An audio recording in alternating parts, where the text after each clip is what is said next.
Shalom Israel, and welcome to another edition of Yasharalah's 20-minute breakdown, where I'll attempt to break down the scriptures within 20 minutes. But first and foremost, as always, you know how we do. We give all praises to Yahweh, Bar Hashem, Yahweh Shai, Waha, Rakah, Kadash, and the Yakims and the elders in the highways and byways pushing this word in truth and sincerity. All praises.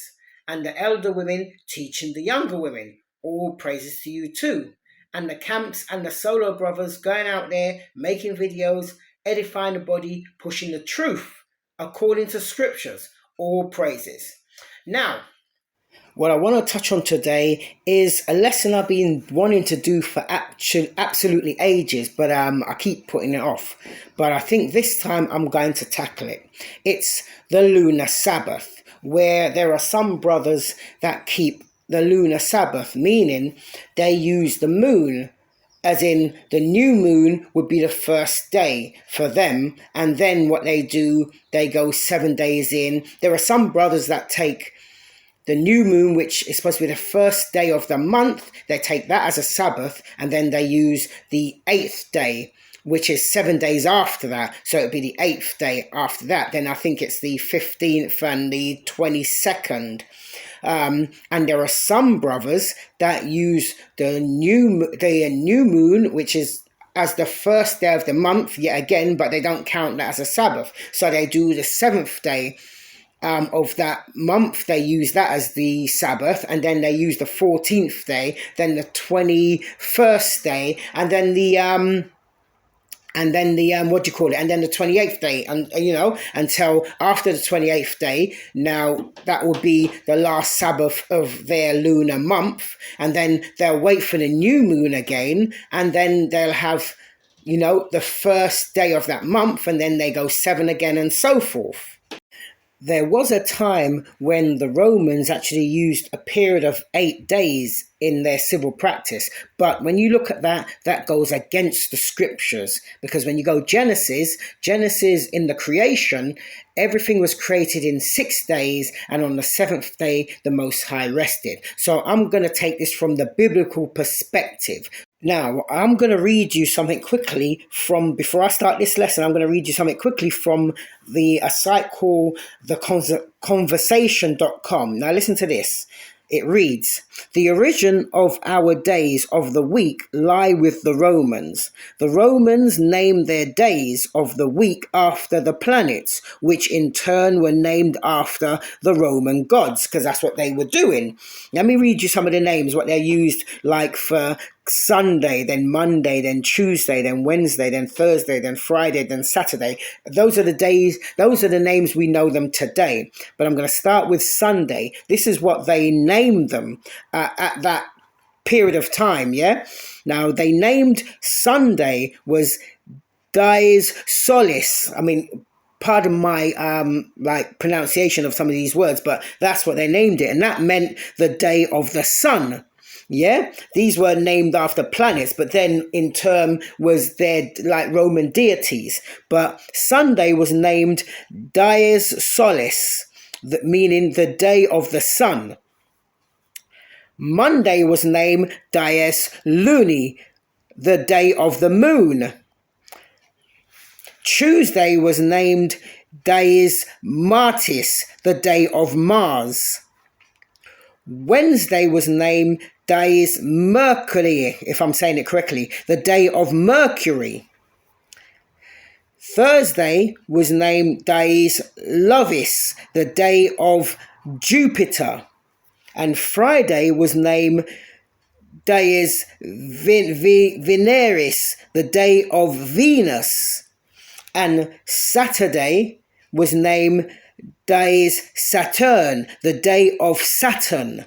Now, those were the names they had them at that time before, you had the Julian calendar and then, changed from the Julian to the Gregorian. But let me just read on a bit more of this. Listen to this. When the Germanic-speaking people of Western Europe adopted the 7-day week, which was probably in the early centuries of the Christian era. Now, he says probably because it's not quite known through history exactly when. That's why he uses the word probably. So I'll read it as it's written here. So it says, probably in the early centuries of the Christian era, they named their days after those of their own gods, who were closest in attributes and character to the Roman deities. So that's what they were doing at that time. Now, when we fast forward slightly to the Anglo-Saxons, listen to this. The Anglo-Saxons that brought their gods and language, what would become English, to the British Isles during the 5th and 6th centuries AD. Now, when we fast forward to the 15th century, listen to this. The Gregorian calendar was decreed in 1582 by the papal bull Inter Gravis Massus, if I'm saying that correctly, by Pope Gregory XIII to correct an error to the Julian calendar that was causing erroneous calculation of the date of Easter. Now, if you notice where I've put that red ring round, because what he had done, that Pope Gregory the 13th, he had added 10 more days what he calculated his so-called correction. But if you notice, when the calendar, the date got to the 5th of October, he just now made it the 15th. But if you notice, the days of the week didn't change. That carried on as it always has done. Now, with that said, I'm going to start my timer. I'm going to start in 3, 2, 1. Boom, we're away. Let's go.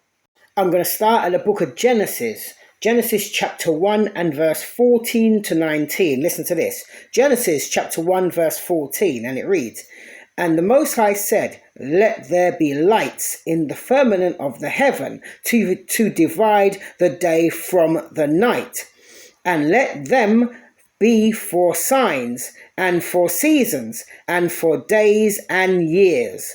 Verse 15, "And let them be for lights in the firmament of the heavens to give light upon the earth. And it was so." Verses 16, "And the Most High made 2 great lights, the greater light to rule the day, and the lesser light to rule the night. He made the stars also."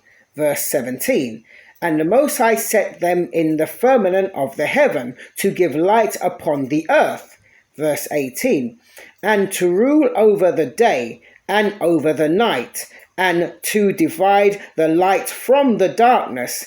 And the Most High saw that it was good." Verse 19, "And the evening and the morning was the 4th day." Showing you there, the moon came into play on the 4th day of creation. Now watch this. When we jump to Genesis chapter 2, verses 2 to 3, listen to this. Genesis chapter 2 and verse 2, and it reads, "And on the 7th day the Most High ended his work which he had made, and he rested on the 7th day from all his work which he had made." Verse 3, "And the Most High blessed the 7th day and sanctified it, because that in it he had rested from all his work which the Most High created and made." Showing you right there that on the 4th day where the moon came into play, the week didn't change. It continued, because 3 days after was the 7th day, and that's where the Most High rested. So there again, if the moon was to determine the week period, when it was created on the 4th day, it should have started back to day 1 to count 7 days before the Sabbath, but it didn't. 3 days on was the 7th day, and the Most High hallowed it, and he blessed it, and that is the Sabbath day. Now, I'm going to jump to the book of Ecclesiasticus, chapter 43, verses 6 to 8. Listen to this. Ecclesiasticus, chapter 43 and verse 6, and it reads, "He made the moon also to serve in her season." Now, that's the point of the moon, to serve in her season, "for a declaration of times and a sign of the world." Verse 7, listen to this. "From the moon is the sign of feast, a light that decreases in her perfection. Verse 8. The month, hear that? The month is called after her name, increasing wonderfully in her changing, being an instrument of the armies above, shining in the firmament of heaven. Now, before I say anything, I'm going to read Psalms 104 verse 19 first. Watch this. Psalms 104 verse 19. He appointed the moon for seasons. The sun knoweth his going down. See that? The point I wanted to show there, that the moon was created to show you when a new month comes in. The moon doesn't defer or alters the weekly cycle. That continues regardless, because sometimes the new moon can come in on a Monday, as we know as a Monday, or a Tuesday or a Wednesday. It can come in different days. It doesn't determine the beginning of a week. The moon determines the beginning of a month. This is how, when you have feast days, like when we have the feast day, that's the 25th of a month. Without the moon, we wouldn't know it was the 25th of that month, because the new moon comes in. Now you know that's the first day of that month. And then 25 days in, you know it's the 25th of that month. That's the purpose of the moon, is to show when different months come in, like the first month, the second month, the third month, the fourth month, and so on. But the weekly cycle, that's not affected by the moon. Watch this. I'm going to jump to the book of Exodus, chapter 31, and I'm going to take it at verse 14. Listen to this. Exodus chapter 31, verse 14, and it reads, Ye shall keep the Sabbath, therefore, for it is holy unto you. Every one that defileth it shall surely be put to death. For whosoever doeth any work therein, that soul shall be cut off from among his people. Verse 15. 6 days may work be done, but in the seventh is the Sabbath of rest, holy to Yahweh. Whosoever doeth any work in the Sabbath day, he shall surely be put to death. Verse 16. Watch this. Wherefore the children of Israel shall keep the Sabbath, to observe the Sabbath throughout their generations for a perpetual covenant. Now that's the point I wanted there as well. Notice how the Bible said it's a perpetual covenant. So same way how we have to keep it perpetually, the Sabbath is perpetually, meaning 6 days and then the seventh day rest. 6 days, the seventh day rest. There's not a break in that cycle. That cycle is forever. It's like this. I mean, like some people hung up on the fact that some days say Monday, Tuesday, Wednesday, whatever the case may be. But let's even take the names of the days. Let's take the names of the days of the week. Let's take that out of the equation. Let's say you woke up on a desert island, uninhabited. Most unlikely that to happen. But let's just say, for argument's sake, that happened. So you woke up now, desert island, uninhabited. You know you're an Israelite and you want to keep the commandments. You want to keep the Sabbath. All you have to do there is know that, okay, this day is day one. So let's say, even for argument's sake, you named, let's say, breakfast cereals. You name day one as Crunchy Nut Cornflakes, let's say. And you have different names for the days of the week through breakfast cereals. Now, day 7 now when you get to it, and you named it, let's say, Cocoa Pops. Every time it comes round to Cocoa Pops, you would know that's your Sabbath. So it's not really about the actual names of the days of the week that we use today as such. But the fact is, if you're doing a 7-day cycle that doesn't break, every Cocoa Pops, that would be a 7th day, and that would be your Sabbath. Your Sabbath days should not change to 1 month it being a Wednesday, another month it being a Thursday, another month it being a Sunday, another month it's being a Saturday. Your days, like your Sabbath days, should not change. That whatever that day is, be it, let's say, for argument's sake, be it a Wednesday, every Wednesday should be your Sabbath. It shouldn't change. So from the time your Sabbaths are days are changing, there is an error. According to scriptures, there is an error. Now, watch this. I'm going to quickly jump to the book of Exodus, chapter 16, verses 25 to 27. This is the children of Israel with Moses in the wilderness. Listen to this. Exodus, chapter 16, verse 25.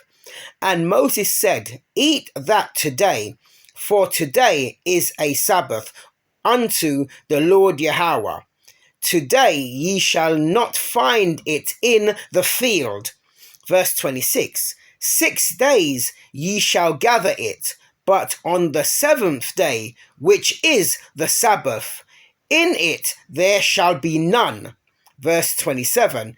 And it came to pass that there went out some of the people on the 7th day to gather, and they found none. So you see, showing you that in the wilderness, remember, the children of Israel was in the wilderness for 40 years. So they gathered, what it was, on the 6th day, they gathered twice as much to last them for the Sabbath. That's what was going on here. So every 6 days, they would gather a double portion to fulfill for the 7th day, which is the Sabbath. There was no break in that. That's the point I'm bringing that scripture to show you. There was no break. There was no transitional days. There was nothing like that.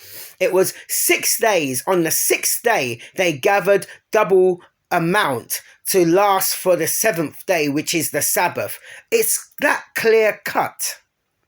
And now watch this again. Here is where a lot of Lunar Sabbath keepers is going to run into a brick wall. Listen to this. Numbers chapter 10 and verse 11.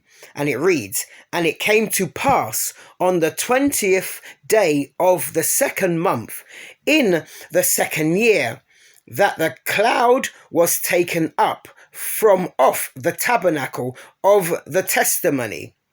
Now we know anytime the cloud was taken up off the tabernacle of the testimony, meaning the children of Israel, the whole congregation, the whole 12 tribe had to pick up all their belongings and journey. That's what that's going into. Now, when we jump down to verse 33 of the same chapter, this is where now Lunar Sabbath keepers are going to run into a titanium wall. Watch this. Numbers chapter 10 and verse 33, and it reads, And they departed from the mount of the Lord Yahweh 3 days' journey, and the ark of the covenant of the Lord Yahweh went before them in the 3 days' journey to search out a resting place for them. Now, watch this. I'm going to put a calendar on the screen just to show you this point. Now, verse 11 of that chapter showed you that it was the 20th day of a month that the cloud lifted up. So that means everybody had to pick up all their belongings and everything get together, and the whole 12 tribes had to travel. They had to journey. Now, when you jump down to verse 33 of the same chapter, they journeyed for 3 days. Now, if they picked up, let's even say they picked up their stuff on the 20th. So they've been traveling the 20th, the 21st, and the 22nd. Now, that means they would be carrying their burden on a Sabbath day according to the Lunar Sabbath keepers. And one thing we know for sure, the Most High will not go against his own laws that he set up. Because when you just go to 5 chapters later, a man is being put to death for gathering sticks on the Sabbath day. Watch this. Numbers chapter 15 and verses 32. Watch this. And while the children of Israel were in the wilderness, they found a man gathering sticks upon the Sabbath day. Now I'm going to quickly just jump to verse 35, to get to the point. Numbers chapter 15, verse 35. And the Lord Yahweh said unto Moses, The man shall be surely put to death, all the congregation shall stone him with stones without the camp. Now, just showing you that there was a man put to death for gathering sticks on the Sabbath day, just 5 chapters later, and you're trying to tell me that the Most High would make the whole congregation pick up and their luggage and their burden and travel, all on the Sabbath day, which would work out to be a lunar Sabbath keeper's Sabbath day, because they'll be traveling on the 21st, which is those who has the 21st as a Sabbath. And also they're always traveling on the 22nd for those who keep a Sabbath, which is a lunar Sabbath, on the 22nd of a month. Now, quickly, I just want to jump to the book of John, chapter 5, verse 10, just to show you something here quickly. Watch this. Yeah, just about carrying your burdens, where, they were still holding fast to that law, even on the time of the Messiah, even though in this particular point, we know the Messiah told that guy that he cured to go and carry thy bed. But just watch this, just bring it out for this point only. John chapter 5 and verse 10, and it reads, "The Jews therefore said unto him that was cured, It is the Sabbath day. It is not lawful for thee to carry thy bed." So I just wanted to bring that point out behind the points I brought earlier, showing that, they were still holding fast to that law, not doing any heavy lifting or carrying burdens and all that on the Sabbath day. Now, here's another problem I want to present to those lunar Sabbath keepers. Now, watch this. This is the book of Numbers, chapter 20 and verse 29, and it reads, Numbers chapter 20, verse 29, "And when all the congregation saw that Aaron was dead, they mourned for Aaron 30 days, even all the house of Israel." Now, watch this again. I'm going to jump to the book of Deuteronomy, chapter 34 and verse 8. Watch this. Deuteronomy, chapter 34 and verse 8, and it reads, "And the children of Israel wept for Moses in the plains of Moab 30 days. So the days of weeping and mourning for Moses were ended." So they were mourning for Moses when Moses died. So 30 days they mourned for Moses also. Now, I'm coming to my point in a minute. I'm just going to read this last verse here, and then I'm going to come to my point. I'm going to read Deuteronomy chapter 21 and verse 13. Watch this. Deuteronomy chapter 21 and verse 13, and it reads, "And she shall put the raiment of her captivity from off her, and shall remain in thine house, and bewail her father and her mother a full month. And after that thou shalt go in unto her, and be her husband, and she shall be thy wife." Now, this is going into when we went to war, and we found a beautiful damsel that, would have been a virgin, took her captive, and if your heart inclined unto her, you first let her mourn the death of her parents, her mother and father, a full month. So our mourning period was a full month. That's why I went to the verses prior, the verses in Numbers and the verses in Deuteronomy, where it showed that we mourned for Moses 30 days. We mourned for Aaron 30 days, and we let any captives mourn a full month, showing that the Israelites, our mourning periods were a full month, meaning 30 days. So there's 30 days in a month. And also, funny thing about that, even Islam, those Arabs, they observe 30 days in a month at that time, shall we say, also. Because when you go back before Muhammad, reduce all them idols that they were serving. Do you remember like Islam or the Arabs, they had an idol, like 360 idols for every day of the year. So if you divide 360 by 12, you get 30, showing they were also observing a 30 days in a month. So that now presents another problem, because now if you're going to have 30 days in a month and then you're keeping your Sabbath on the 7th day of a month, then the 14th day of the month, and then of the 21st day of the month, and then of the 28th day of the month, what do you do with them extra 2 days, the 29th day and the 30th day, before you get now a new month? And same problem goes really for those that keep the 8th day of the month as a Sabbath, then they keep the 15th day of a month, then they keep the 22nd day of a month, and then they keep the 29th day of a month. What do you now do with that extra day, the 30th day before the new month come in? What do you do with them days? You see, this is where the problem lies. You see, now a lunar Sabbath keeper cannot do 1 Peter 4 and 11, go to a scripture to prove those extra days. What do you do with them? What he has to now do is explain them to you, but he cannot go to a scripture that even shows there's a break in 6 days and then the 7th day rest. 6 days and a 7th day rest. That's perpetual, but he has to now explain those extra days, but he can't show you in a scripture those extra days, like they don't count.